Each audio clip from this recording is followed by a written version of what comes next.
नमस्कार, वुमन्स 24 चॅनलमध्ये आपल्या सर्वांचे स्वागत आहे। आज आपल्या स्टुडिओला भेट देण्याकरिता निशांत हरणे, शिवसेनेचे नेते निशांतदादा हरणे आपल्या सोबत जोडलेले आहे। जाणून घेऊया निशांतदादा हरणेकडनं की आज आपल्या गप्पा गोष्टींमध्ये आणखी काय प्रतिक्रिया समाजाकडून येते, दर्शकाकडून येते आणि पॉलिटिकल वातावरण त्यांनी आणखी कसं तापते की शांत होते, या सगळ्या प्रतिक्रिया आज आपण जाणून घेऊया। तर सर्वप्रथम निशांतदादा, तुमचं आमच्या स्टुडिओला स्वागत आहे। खूप खूप धन्यवाद तुम्ही आमच्या स्टुडिओला आला। सर्वप्रथम मला असं सांगावं वाटतं की शिवसेनेची जेव्हा सुरुवात झाली, शिवसेना शिंदे गट हा उद्धव गटापासून जेव्हा वेगळा झाला, तेव्हा सर्वप्रथम पदाधिकारी म्हणून तुमची आम्हाला ओळख होती आणि तुमचा जो चेहरा आहे तो सगळ्यात आधी अमरावती शहरामध्ये, अमरावती जिल्ह्यामध्ये सर्वप्रथम समोर आलेला होता। पण आज महानगरपालिकांची निवडणूक सुरू असताना आज तुम्ही कुठेही दिसत नाही, कुठल्या चर्चेत नाही किंवा कुठल्याही बॅनर्सवर, कुठल्याही पोस्टर्सवर किंवा कुठल्याही पदाधिकाऱ्यांच्या मीटिंग्समध्ये तुम्ही दिसून येत नाही। तर याचं प्रमुख कारण तुम्ही आम्हाला सांगू शकता का? न सांगायला काहीच नाही, लपवासारखा विषयच नाही आहे। जसं तुम्हाला दिसतंय तरी तसंच हे सर्व अमरावतीतल्या जनतेला आणि जसं शिवसेनेचे जे माझ्यासोबत काम केलेले पदाधिकारी आहेत किंवा शिवसेनेशी ज्यांचं ज्या लोकांचे संबंध आहे, त्या सर्वांना त्या सगळ्या गोष्टी दिसूनच राहिलेल्या आहेत। आणि आज नाही म्हणता काय आहे की लोक फोन करून बोलतात, काय आहे की कोणाची ताकद समजा जर आता कुठे जर दिसत असेल, त्याच्यामुळे लोक घाबरून झाले असेल बाहेर निघायसाठी किंवा बोलायसाठी। पण काय आहे की एखादा आपण कुणीला स्टँड घ्यावा लागतो, मग स्टँड घेतल्यानंतर लोकांच्या प्रतिक्रिया काय आहेत, की चुकीचं आहे की बरोबर आहे, ते लोकांच्या प्रतिक्रियेवर माहिती पडते। आणि हे होत असताना आता जे मी 1-2 दिवसापासून माझं जे काही स्टँड घेतलेलं आहे, मी शिंदे साहेबांना जाऊन भेटून आलो, त्यांना सांगितलं की हे असं असं सर्व अमरावतीत या गोष्टी घडतात आहेत, याची त्यांनी नोंद घेतली, ताबडतोब घेतली। त्यांच्यासोबत भेट झाल्यानंतर मला साधारणतः रात्री 12-12:15च्या जवळपास श्रीकांतजींनी पण 1 तासाच्या वर वेळ दिला आणि अमरावतीतलं जे काही घडलं हे सगळं त्यांनी ऐकून घेतलं। काय आहे की तुम्ही फक्त आता महानगरपालिकेपुरता, म्हणजे मला हा जो प्रश्न विचारला तो आज तुम्ही महानगरपालिकेचे दिसत नाहीये, पण याच्या पूर्वीचं जे झालं, नगरपंचायतचं झालं, नगर परिषदेचं जे इलेक्शन झाले, नगर अध्यक्ष जे झाले, त्यामध्ये सुद्धा आम्ही कुठेच दिसलो नाही। पण असं याच्या हे जे इलेक्शन लागले, नगरपंचायत नगर परिषदेचे जे इलेक्शन लागले, याच्यामध्ये जे लोक निवडून आले, याच्या 1 महिन्यापूर्वी आम्हाला जिल्हा प्रमुख पदावरनं कमी करण्यात आलं। आता कमी केल्यानंतर काय ताई की त्याच्या जागी आम्हाला नवीन जबाबदारी दिली आणि ती जबाबदारी मिळाल्यानंतर समन्वयक म्हणून ही अशी जबाबदारी आपल्याला ती देण्यात आलेली आहे। आता समन्वयक ही जी जबाबदारी आहे, समन्वय साधावा, पण काय आहे की काही नेते समन्वय साधायचा चान्सच नाही देऊन राहिलेले आहे। जिल्हा प्रमुखांना दबावात ठेवत असेल म्हणूनही ते जिल्हा प्रमुख समन्वय साधून नाही राहिलेले आहे। मग त्याच्यामुळे काय झालं आहे की ही जी पराकाष्ठा झालेली आहे पक्षात, तर थोडस तेव्हा आम्ही डिस्मूळ झालो होतो। आम्हाला ते वाईट वाटलं की बा हे जे आपण जो पक्षाच्या सोबत गेलो, पहिल्या दिवशीपासून आपण सोबत राहिलो, हिमतीने पक्ष वाढवल्यानंतर आपण बऱ्याचशा लोकांचे प्रवेश घेतलेत ना, ज्यांना बाकी पक्षांनी नाकारलं होतं, पण आपण विचार केला की नाही ठीक आहे, कुठे ना कुठे आपल्याला महानगरात कुठे ना कुठे त्याचा परिणाम होईल, पण त्यांना म्हणून आपण सोबत घेतलं। पण आपल्या कसं असते की माणूस ओळखण्यात बऱ्याच वेळा लोक चुकतात, आपणही चुकलो कुठे ना कुठे। आता चुकल्यानंतर काय आहे की त्याचा पस्तावा करावाच लागणार आहे आणि पश्चाताप केला। गेले 3 महिने जो पश्चाताप करावा होता तो केला। आता नगर परिषद आणि नगर पंचायत मध्ये जेव्हा आम्ही दिसलो नाही, तर आता महानगरपालिका तर त्यांनी त्यांचा मूळ हक्कच आहे तो, म्हणून त्यांनी काही वैयक्तिक स्वार्थामुळे दूर ठेवला असेल। पण हे होत असताना सगळं यामध्ये सांगावं असं फक्त एकच विषय आहे ताई, की जे नवीन पदाधिकारी बनवले, पक्ष वाढीसाठी नवीन पदाधिकारी, नवीन लोक येणं एकदम गरजेचं आहे आणि नवीन लोकांना प्राधान्य द्या, पण त्या नवीन लोकांनी अशी काही जादूची गाडी फिरवली नाही की ते आल्यानंतर बघ खूप मोठे मोठे नेते आले, असा जो ग्रह धरलेला आहे, तर त्यांचा मग फरक पडायला पाहिजे होता नगर परिषद नगर पंचायत मध्ये। तर असा कुणाचा प्रभाव दिसला नाही। ज्या लोकांना आम्ही एवढ्या वर्षापासून ज्यांना सोबत घेऊन चालवलं होतं, त्याच लोकांना तिकीट द्यावं लागले। श्रीकांतजींनी मिटिंग घेतली की ताबडतोब कार्यकारिणी जी आहे ते सगळ्यांचं म्हणणं होतं ना की बा कार्यकारिणी चेंज करून पाहिजे, तर यांच्याकडे माणसं नव्हते जायला कार्यकारिणीसाठी, तर आम्ही जे याद्या दिल्या होत्या तेच लोकांना त्यांनी परत घ्यावं लागलं। असं काही जादूची काडी फिरवली अशातला भाग नाहीये. पण हे सगळं होत असताना जे शिवसेनेचे नेते म्हणून आम्ही इथे मान्य केलं होतं, त्या नेतृत्वाला ह्या गोष्टीची जाण असणं गरजेचं होतं. त्या नेतृत्वाने हे समजायला पाहिजे होतं की ठीक आहे, आपण यांना दुसऱ्या जागेवर त्यांनी ऍडजस्ट केलं, नाही केलं अशातला भाग नाहीये. त्यांनी आम्हाला दुसऱ्या जागेवर ऍडजस्ट केलं, पण तो जो मान सन्मान आहे तो देणं ही असं नेत्याकडून अपेक्षित असते प्रत्येक कार्यकर्त्याला. आणि प्रत्येक वेळेस नेत्यांनीच फोन केला पाहिजे असं गरजेचं नाहीये. कार्यकर्त्यांनी फोन केल्यानंतर नेत्यांनी रिस्पॉन्ड केला पाहिजे. आणि नेत्यांचे जे पीए आहे ते चहापेक्षा केटली गरम जे म्हणतात, तर तो तशातला हा प्रकार आहे. त्याच्यामुळे काय आहे की त्या चहाच्या ज्या केटल्या आहेत ते निवडक त्यांच्या सोबतचे 500-200 रुपयेवाले जे काही लोक आहेत त्यांनाच फोन केले जातात, त्यांच्याच मार्फत त्यांचेच फोन त्यांना जातात आणि त्यांनाच निरोप देतात. मग हा जो दुरावा निर्माण झालेला आहे पक्षात आज, हा पक्षातला दुरावा फक्त हा वैयक्तिक नाही आहे, हा पक्षासाठी माझं जे कालपासून जे मी प्रतिक्रिया देतो आहे हे पक्षाच्या भवितव्यासाठी देतो. काय आहे की शिवसेना हे खूप मोठं नाव आहे. आणि मी एवढं तळमळीने सांगायचं मागचं कारण म्हणजे की शून्यातून सुरुवात झालेली आहे पक्षाची, मी पाहिलेली आहे. हे पाहत असताना मला जे काम करत असताना 2-2.5 वर्षात, म्हणजे आता शिवसेनेत काम करत असताना मला साधारणतः 17-18 वर्ष झाले, पण ह्या 2-2.5 वर्षात जे शिंदे साहेबांनी काम केलं आणि शिंदे साहेबांचं काम करण्याची जी पद्धत होती, किंवा शिंदे साहेबांनी जे सर्वसामान्य कार्यकर्त्याला म्हणजे माझ्यासारख्या कार्यकर्त्याला मुंबई काय असते, मुंबईत तुम्ही कोणते काम मंत्रालयातून कसे करून घेऊ शकता, काय करून घेऊ शकता, ह्या ज्या सगळ्या गोष्टी आहेत, ह्या ज्या शिकवल्यात, ह्या ज्या त्यांनी लक्षात आणून दिल्या, कुठलाही म्हणजे समजा मी सर्वसामान्य कार्यकर्ता त्यांचा, पण आज साईनगर प्रभागामध्ये, साईनगर सारख्या एका प्रभागामध्ये मी 3 कोटी रुपयाचे काम आणले. शिंदे साहेबांनी 3 कोटी रुपयाचे काम दिले. ग्रामीण मध्ये परतवाड्याला त्यांनी मला 2 कोटी रुपयाचे काम दिले. त्याच्यानंतर आता उपमुख्यमंत्री झाल्यानंतर MRGS भरतशेठ गोगावलेंकडे जे खातं आहे त्याच्यातनं 6 कोटी रुपयाचे काम दिले. हा जो माणूस आहे, हा शिंदे साहेब जो माणूस आहे, जो माणूस मी पाहिला, जवळून पाहिला, तो बाकी नेत्यांसारखा नाहीये की बा जे काही आहे ते आपलं लपून ठेवा. पण ह्या माणसाचं कसं आहे की हा वाटणारा हात आहे, तो सगळ्यांना देऊन झालेला आहे. देत असताना आज आपल्याला हे दिसून आलं की आपला नेता जर आपल्याला आपल्या लोकांसाठी आपण जे कामं सुचवून आलेलो आहे, जनतेसाठी दिवस रात्र काम करून राहिले, तर त्या माणसाचे हात बळकट करायला पाहिजे. पण ते बळकट करत असताना काही लोकांचा प्रॉब्लेम असते, काही लोकांचे इगोस्टिक आहेत, त्यांचा इगो माझा देतो, त्याच्यामुळे होऊ शकते. आणि त्याच्यात अजूनही असं आहे की मी जो शब्द म्हटला चहापेक्षा केटल्याच गरम आहे, तर याचा जो आहे हा 2017 ते 2019 च्या मधात जे उद्धव बाळासाहेब ठाकरेंचे जे उभाटा जो होता, तो उभाटाच्या वेळेस हाच होता अमरावतीत नारा का चहापेक्षा काटल्यास गरम आहे. त्याच्यामुळेच 2019 मध्ये समजा शिवसेनेला ही सीट गमवावं लागली. तर त्याच्यात नेत्याचा दोष नाहीये, हे केटल्यांचा दोष आहे. आणि जे त्यांच्यासोबत केटल्यांच्या सोबत जे आता फळी निर्माण झालेली आहे कान कोरणाऱ्या लोकांची, तर ह्या कान कोरणाऱ्या लोकांच्यामुळे हा प्रॉब्लेम सगळा आहे. नेत्यांना म्हणता नाही येणार, पण हे याच्यात नेत्यांनी 10% जर नेते ऐकत असेल तर 90% ह्या लोकांचा हात आहे, जे मागून आले आणि अतिशहाणे झाले, अशातला हा भाग आहे. ओके ओके, बरोबर बरोबर. बरं, आता मला हे म्हणायचं आहे की जेव्हा शिवसेनेची सुरुवात झाली होती त्यावेळेला शिवसेनेमध्ये येण्यासाठी कोणीही तयार नव्हतं, कारण त्यावेळेला असं बोलल्या जात होतं की हा पक्ष चोरलेला पक्ष आहे.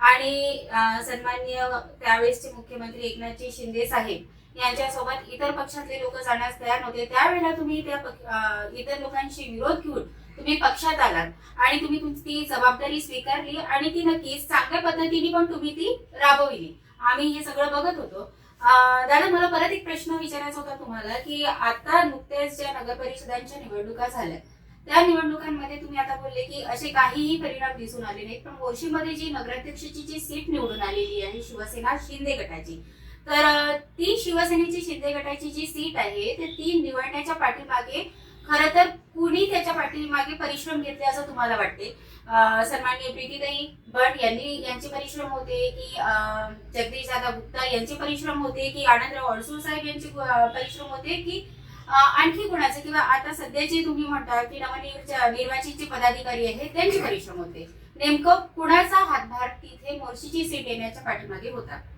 मी सर्वप्रथम तर एक ताई तुम्हाला सांगतो की शिवसेना शिंदे गट जो आहे हा शब्द जो आहे ना तो आता अधिकृत आम्हाला शिवसेना पक्षाचं नाव मिळालेलं आहे. त्याच्यामुळे आपण सगळ्यात पहिले ते एक शिवसेना हे धरू आणि त्याच्यानंतर दुसरा विषय असा आहे की बा मी सुरुवातीपासून शिंदे साहेबांच्या सोबत गेलो असं जे तुमचं म्हणणं होतं मी त्याच्यावर सांगतो की काय होतं की कॅप्टन अभिजित अळसू जे आहेत कॅप्टन अभिजित अळसूंचा मला फोन आलेला आणि निशांत असं असं आहे असं असं घडलेलं आहे तर तुझी काय इच्छा आहे. त्यांनी माझ्यासोबत बऱ्याचशा लोकांना फोन केला असेल पण त्यांचं थोडंसं काही मनमुटाव असल्यामुळे ते गेले नसेल किंवा कॅप्टन साहेबांवर विश्वास नसेल त्यांचा. पण आपला त्यांच्यावर पूर्ण विश्वास असल्यामुळे आपण डोळे बंद करून त्यांच्यासोबत गेलो आणि तिथे कामही केलं चांगल्या प्रकारे काम केलं. मग असं होत असताना हे सगळ्या नगर परिषदेमध्ये जे इलेक्शन झालं हे होत असताना मला कॅप्टन साहेबांनी एकदा आम्ही बसलो असताना मला ते बोलले होते की निशांत तुझ्याकडनं जर सीटा आल्या म्हणजे तुझ्याकडे जे मतदारसंघ आहे त्याच्यातनं जर सीटा आल्या तर ते आपण बोनस पकडू. बाकीच्या आपल्या ज्या सीटा आहेत त्या तर फायनलच राहणार आहेत. म्हणजे ह्या आपल्या त्यांचा एक टेंटेटिव्ह आकडा त्यांनी पकडला होता. त्यांनी जे काही कॅल्क्युलेशन केले असेल त्याप्रमाणे किंवा माझ्या ह्या सीट्स येणार आहे तर त्याच्यासोबत ज्या माझ्या सीट्स राहतील म्हणजे माझ्या मतदारसंघ जसं चांदूर झाला किंवा वरुण मोर्चा झाला तर इथनं ज्या काही सीट्स मिळतील ते आपल्याला बोनस राहील. आता योगायोग पहा कसं झालं बोनस मध्ये ज्या सीटा पकडल्या होत्या त्याच निवडून आल्या बरोबर आणि ज्या पकडल्या होत्या त्या पडल्या. बरोबर काय आहे की याच्यात हवा जी आहे ही कोणाचीच म्हणता येणार नाही. याच्यामध्ये फक्त एक मला जिथपर्यंत मी पाहतो आहे मी जे जवळून ते इलेक्शन पाहिलं याच्यात मी माझंही श्रेय आहे अशातला काही भाग नाहीये. मी स्वतःही त्याचं श्रेय घ्यायचा याचा नाहीये. पण मी एक जवळून जो तो सगळा पिक्चर पाहिला तर त्याच्यामध्ये एक मला आतुरतेने तुम्हाला सांगायचं आहे की याच्यात ही जी नगराध्यक्षाची सीट आली आणि त्याच्यासोबत एक आपले 2 जण युवा सेनेचे सुद्धा आलेले आहेत. युवा सेनेचे पदाधिकारी तिथे आज नगरसेवक झाले आहेत. ही गोष्ट कोणी लक्षात नाही घेऊन राहिलेलं आहे. काय आहे की शिवसेना जरी महत्वाचा आहे पण त्याच्या अंगीकृत जितक्याही संघटना आहेत जसं महिला आघाडी झालं युवा सेना झालं तुम्ही आज महानगरपालिकेचे इलेक्शन्स आहेत अल्पसंख्याक सेल झाला वैद्यकीय कक्ष झाला शिव उद्योग समूह झाला याच्यातले ज्या आघाड्या आहेत आज तुम्ही मिटिंग जे घेऊन राहिलेले आहेत हे जेवढेही आघाड्या आहेत त्याच्यातल्या एकही पदाधिकाऱ्याला तुम्ही मान सन्मान देतात का. काय आहे की हे सर्वांना तुम्हाला द्यावं लागेल. युवा सेनेचं जेव्हा एक 24 वर्षाचा पोरगा आहे नगरसेवक झाला ना 24 वर्षाचा पोरगा जर नगरसेवक होऊ शकतो 3-4 वर्षापासून आमच्यासोबत काम करू शकतो तर हे जे आहे त्या पोरांनी म्हणजे मी ते श्रेय तिथल्या ज्या नगराध्यक्षा सध्याचे झालेले आहे विद्यमान त्यांना सुद्धा देईन. शिवसेनेचे जे मुख्य नेते आहेत एकनाथरावजी शिंदे साहेब त्यांनी त्या काळात सुद्धा तिथे खूप मोठा निधी दिलेला आहे जेव्हा तिथे कोणीच नव्हतं आपलं. त्या काळात सुद्धा त्यांनी निधी दिलेला आहे त्याच्यामुळे त्यांनाही त्याचं श्रेय जाईल. आणि आता प्रत्येकाला ज्यांना ज्यांना घ्यायचं मग ते बाकी त्यांनी घेऊनच घेतलेलं आहे त्याच्यावर न बोललेलं बरं. हो दादा मला एक विचारायचं होतं की जेव्हा एकनाथ शिंदे साहेब मुख्यमंत्री होते तेव्हा लाडकी बहीण योजना ही राबवली गेली होती आणि सगळ्या लाडक्या बहिणींनी अतिशय चांगला प्रतिसाद एकनाथ शिंदे साहेबांना त्यावेळेला दिला होता आणि नक्कीच त्या आधारावर शिवसेना अधिक मजबूत झाली म्हणायला हरकत देखील नाही. आणि हे सगळं वातावरण असताना आज अमरावतीमध्ये जी महानगरपालिकेची निवडणूक लागणार आहे त्या निवडणुकीमध्ये तुम्हाला काय वाटतंय की आताची परिस्थिती बघितल्यावर शिवसेना भाजप आणि युवा स्वाभिमानची जी युती आहे तर यामध्ये आपल्या किती सीट्स येण्याची शक्यता आहे. नाही याचा जो प्रत्यय आहे ना लाडके बहीण योजनेचा हा विधानसभेमध्ये आणि लोकसभेमध्ये तुम्ही पाहिलाय. काय आहे की कितीही कोणी प्रपोगंडा केला की बा ही सिस्टीम आम्ही आणलेली आहे ही आम्ही चालू केलेली आहे पण याचं खरं श्रेय जे जाते हे महाराष्ट्राचे तत्कालीन मुख्यमंत्री आणि सर्व आजच्या याच्यात आजच्या सर्वसामान्य नागरिकांचे खरे मनातले मुख्यमंत्री एकनाथरावजी शिंदे साहेबच आहे आज. तर हे जे पूर्ण श्रेय जाते आहे हे एकनाथरावजी शिंदे साहेबांना जाते. तर लाडकी बहीण योजनेचा महानगरपालिकेमध्ये फरक पडणार हे तर निश्चितच. आणि हा फरक पडल्यानंतर सर्वात महत्वाचं असं आहे की बीजेपीच्या सोबत युती झाली किंवा काय युवा स्वाभिमानी सोबत युती झाली तर काही ना काही आता कसं आहे की शेवटी शिवसेनेचं हे जी ताकद आहे ही वेगळी आहे. एक शिवसेनेचं स्वतःचं अस्तित्व आहे स्वतःचे कार्यकर्ते आहे स्वतःचा बेस आहे बाळासाहेबांना चाहणारे लोक आहेत शिंदे साहेबांना मानणारे लोक आहेत, श्रीकांतजींना मानणारे लोक आहेत. असे खूप सगळ्या ठिकाणी वर्ग हा जो आहे हा आहे. आणि आताचे जे सध्याचे जे मंत्री आहेत जे शिंदे साहेबांसोबत काम करून राहिले, म्हणजे ते उदय सामंतपासनं असो तर शंभूराजे देसाईंपर्यंत, शंभूराजे देसाईंपासनं तर भरतशेठ गोगावलेपर्यंत, याच्यातला एकही मंत्री असं नाहीये की जो एखादा कार्यकर्ता किंवा एखादा साधाही व्यक्ती जर काम घेऊन गेला तर त्याचं काम नाही झालं असा एकही व्यक्ती नाही. त्याच्यामुळे काय आहे की ही जी सद्भावना लोकांच्या मनात आहे, तर शिवसेनेची ताकद वेगळी आहेच एक शिवसेनेची. तर सोबत येऊ नाही येऊ याचा शिवसेनेला काही फरक पडणार नाही. पण समजा जर हे लोक आले तर तिथे शिवसेनेची ताकद 20 सीटची आहे तर तिथे 23 सीटा निवडून येतील. तर त्याच्यामुळे रनिंग असल्यामुळे असं आहे की हे सोबत असले तरी थोडस बरं राहील. ठीक आहे दादा, मला आणखी एक असा प्रश्न विचारायचा होता की तुम्ही जे काल परवा स्टेटमेंट दिलेलं आहे त्या स्टेटमेंट मध्ये तुम्ही असं म्हटलेलं आहे की अडसुळांमुळे जे काही पक्ष आहे हे अडसुळांचा पक्ष नाही तर एकनाथ शिंदे साहेबांचाही पक्ष आहे, बाळासाहेबांचा पक्ष आहे. तर अडसूळ म्हणजे नेमके आनंदराव अडसूळ आहे की मग कॅप्टन अभिजित अडसूळ आहे, कुणाबद्दल नेमकं बोलतात? नाही, काय झालं की हे याचा विप्रास झाला थोडासा या विषयाचा. मी बोलत असताना असं हे नाही म्हटलं की अडसुळांचा पक्ष नाहीये की माझे शब्द नाहीये. विषय असा होता त्याच्यामध्ये की मी हे सांगितलं की कोणाचा पक्ष नाहीये.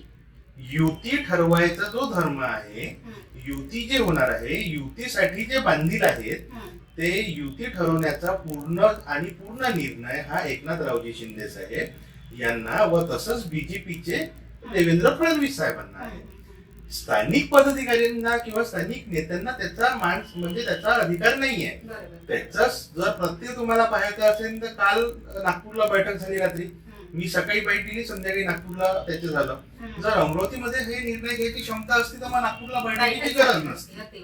हो, आणि राहिला विषय अडसूळ, हो म्हणजे मी ते विपरास घेतला गेला तो, मी नेत्यांबद्दल बोललो होतो. आणि राहिला विषय तर कॅप्टन अभिजित अडसूळांच्या सोबत माझे खूप चांगले आजही संबंध आहेत.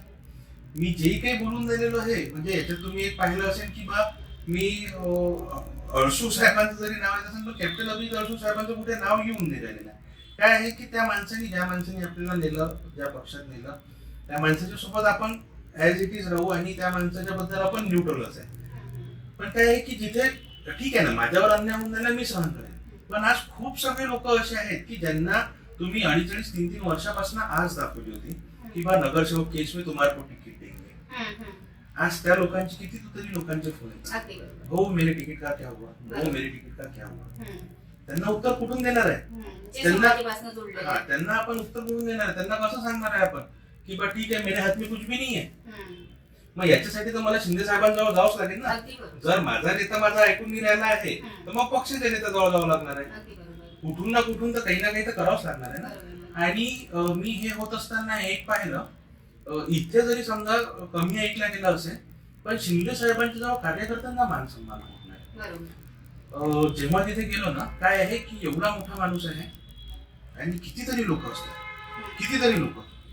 माझी जी भेट झाली ती साधारणतः रात्री 1:30 वाजताच्या जवळपास नंदनवन बंगल्याला. तर मी पाहिलं की तिथे जेवढे लोक आले होते रजिस्टर एक मेंटेन होतं की ज्याच्यामध्ये दोन्ही लोकांच्या एंट्री होत्या, म्हणजे श्रीकांतजींना भेटायला गेलेले आणि साहेबांना भेटायला गेले. तर तोपर्यंत ते घराच्या बाहेर नाही निघाले जोपर्यंत शेवटचा माणूस त्यांना भेटला नाही, शिंदे साहेबांना. त्यांनी सगळ्यांचं ऐकून घेतलं, श्रीकांतजींनी सगळ्यांचं ऐकून घेतलं. हे काय आहे की असे नेते भेटत नाही. पूर्वी जेव्हा आम्ही उभाट्यात होतो तर तेव्हा उभाट्यातले तर म्हणजे मातोश्रीवर जायला आम्हाला 6-6 महिने वेळ लागायचा आणि गेल्यानंतर फक्त असं रामराम करून वापस यावं लागायचं. माझ्याकडे ते फोटोही गेले, तर रामराम करून परत यायचो. असं ऐकणारे जे नेतृत्व आहे हे नेतृत्व खूप कमी ठिकाणी लाभले जाते. आणि शांततेने ऐकून घेणारा, संयम ठेवणारा, म्हणजे रात्री 1:30 वाजता 2 वाजता जर एखादा व्यक्ती तुमच्याकडे येऊन राहिलेला आहे, दिवसभर तुम्ही कामात आहे तरी तुम्ही संयमाने ऐकून राहिलेले आहे, तर अशा नेतृत्वाची खरंच महाराष्ट्राला गरज आहे. आणि अशा नेतृत्वाला आपण सोडून जाऊ शकत नाही. तर हा एक काही तो महत्वाचा विषय असल्यामुळे शिंदे साहेबांच्या सोबत शिंदे साहेबांची स्वतःची वैयक्तिक जी हवा आहे, जी स्वतःचे त्यांनी अस्तित्व निर्माण केलेलं आहे, हा जो बेस आहे हा अमरावतीपासून तर पूर्ण महाराष्ट्रात आहे. आणि याचा प्रत्यय तुम्हाला आताही येऊन गेला, नगर परिषदेला, लोकसभेला येऊन गेला आणि विधानसभेला येऊन गेला. विधानसभेला सगळ्यात जास्त स्ट्राईक रेट होता, नगर परिषदेला नगरपंचायतला सगळ्यात जास्त स्ट्राईक रेट होता आणि लोकसभेला होता. कमी सीट्स लढून जास्त जागा निवडून आणणारे शिंदेसाहेब एकमेव आहेत असं मला वाटतं आतापर्यंतच्या राजकारणात. दादा, एक शेवटचा प्रश्न तुम्हाला मी विचारते आहे. अमरावतीला सध्या जिल्हा प्रमुख म्हणून संतोष बद्रे काम बघतायत, सोबत त्यांच्या धाने पाटील देखील काम बघते आहे.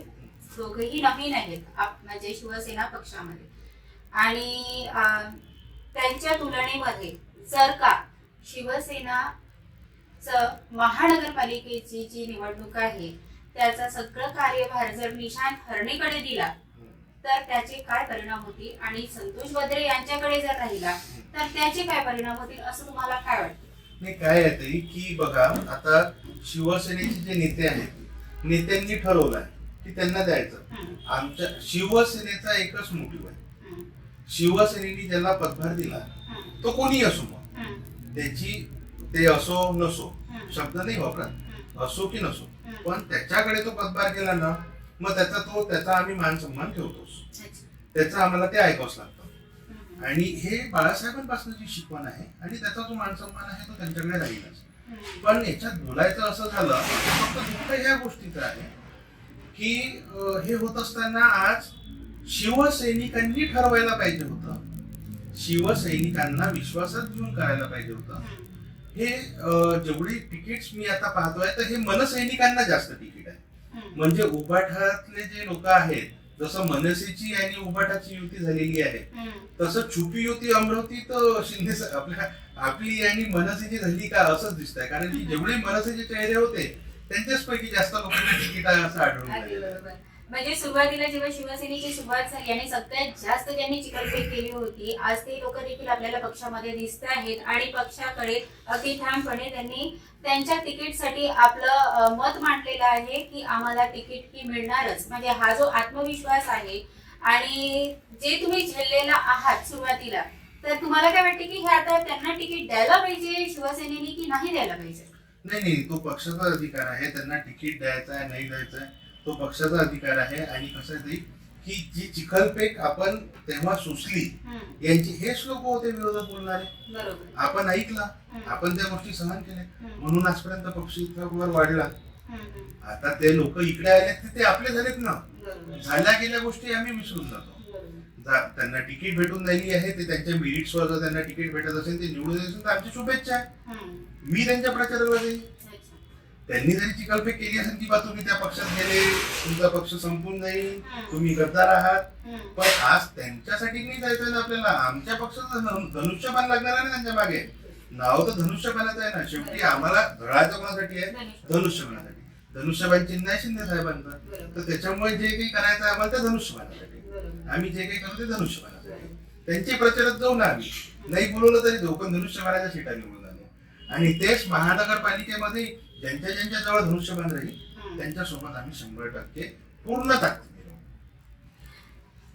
आज आपल्यासोबत स्टुडिओमध्ये लागलेले होते निशांतदादा हरणे, शिवसेनेचे नेते. अतिशय दिलखुलास आज आपण त्यांच्यासोबत वक्तव्य केलेले आहेत. आणि या दिलखुलास मुलाखतीनंतर मला असं वाटते की शिवसेना शिंदे गट मला परत माफ करा, शिवसेना अधिकृत शिवसेना हिचं नक्कीच महानगरपालिकेमध्ये काहीतरी नवीन असं दिसून येईल. आणि आपल्या शिवसेनेच्या नवीन सीट्स आपल्याला बघायला मिळतील, नवीन चेहरे बघायला मिळतील. आणि निशांत हरणे त्यांच्या बरोबरच आहे, म्हणजे धनुष्यबाणासोबत आहे असं त्यांच्या एकंदर बोलण्यातून आम्हाला लक्षात आलेलं आहे. आणि दादा, तुम्ही आमच्या स्टुडिओला आलेत आणि आमच्यासोबत खूप छान अशी दिलखुलास तुमची जी गप्पा गोष्टी झालेली आहे शिवसेनेच्या बाबतीत, तुमचं जे काही मत होतं तुम्ही अगदी निर्भीडपणे इथे मांडलेलं आहे. त्याबद्दल उमस 24 चॅनल तर्फे मी आपले खूप खूप आभार मानते. धन्यवाद.